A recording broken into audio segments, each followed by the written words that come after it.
Welcome to Liz's Kitchen! No, you're not.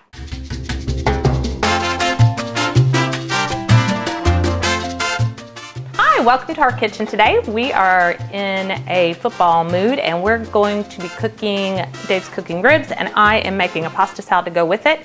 And this is a take on a Mexican pasta salad that we really enjoy. And I'm just gonna add some salt, about a teaspoon of salt.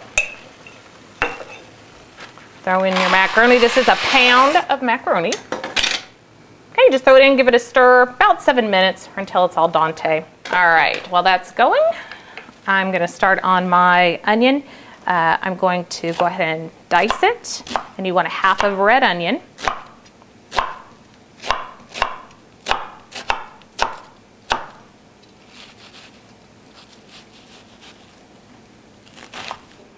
Okay, so I've diced up my onion. Now, I like red onion, but I hate how strong it is sometimes, especially later on my breath. So this is just a little trick.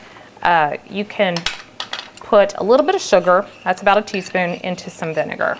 And stir it around, kind of dissolve that sugar. And I do this for almost every salad recipe for onions because cooked onions, no problem with it, but I just don't like that really bitter, strong taste. So this kind of takes that strength out of the onion a little bit. It kind of is like making, like pickling it for just a few minutes. And I don't know where I read this trick, but I do this a lot. Okay, so you just stir that around and let that sit while we get everything else together. I'm a one bowl kind of gal. I don't like to have a lot of dishes to clean. So I try to get everything combined in one bowl if I can. So that's why I'm doing the dressing first. And in the dressing, super easy. It's just your sour cream, which was 1 cup. We are using light sour cream just to have a few less calories. And personally, I can't tell the difference between light and full dose sour cream. Fat-free is awful, but the light I really like. You can also use Greek yogurt if you prefer.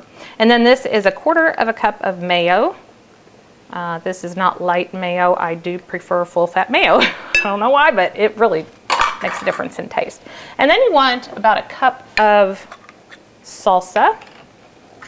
And I'm just going to reuse it's all going in the same place. I'm going to reuse my cup measure. And then we're going to put the salsa in with our 2 white ingredients. And now we're going to mix our white and our reds together. And then we're going to add a little bit of lime. So it's kind of good to get a roll on your lime. That way it kind of releases those juices. I'm just going to squeeze about 1/2 a lime in there.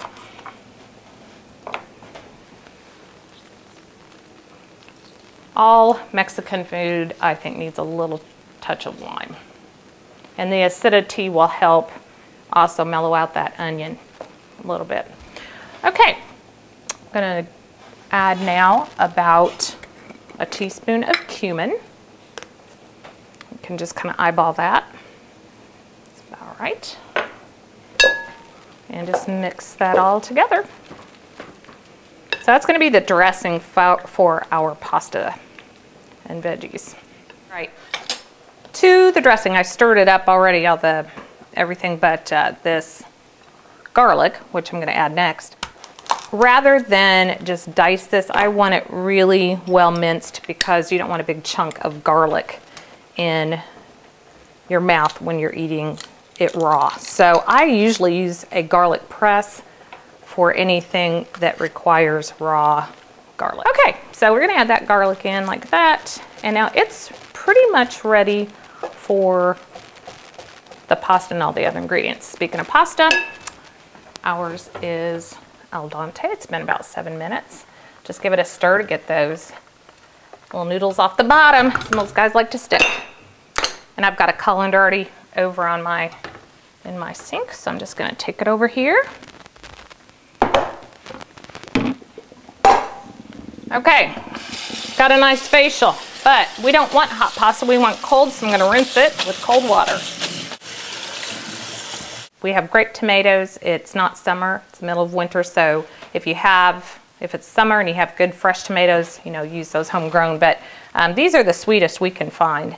in the winter. So it takes a little extra work because it's so little and I have to cut each one, but I just kind of dice them like that. It's a little tedious, but worth it because of the flavor. No, really, it didn't take that long, maybe 5 minutes. And I also diced up some ripe black olives, and then I'm going to just kind of run a knife through some cilantro, which is my absolute favorite flavor in Mexican cooking. I think it adds such bright flavor, and it's that thing that's like, what makes Mexican taste Mexican? It's cilantro. Okay, now this is the onion that we've been kind of marinating in this sugar vinegar mixture. So we're going to add that into our dressing. This is what I'm talking about, one pot. I've got the dressing in here, so I'm going to throw everything else in there and save at least one bowl. And then just throw it all together, so it's pretty fun. There's our corn, black beans, and then we're going to toss in all these pretty colors. Our cilantro and tomatoes and olives. Okay, and then our pasta that's now cold and drained. And this one just has a little mayo, mostly a light sour cream mixture. Try this one. I'm going to put it in the fridge and let those flavors kind of melt, and then we'll have a taste test of this. And as you can see, it looks beautiful, and I think you'll find it's going to taste pretty good too.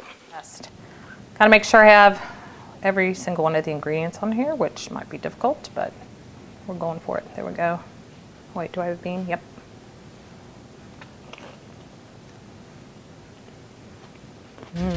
Super good.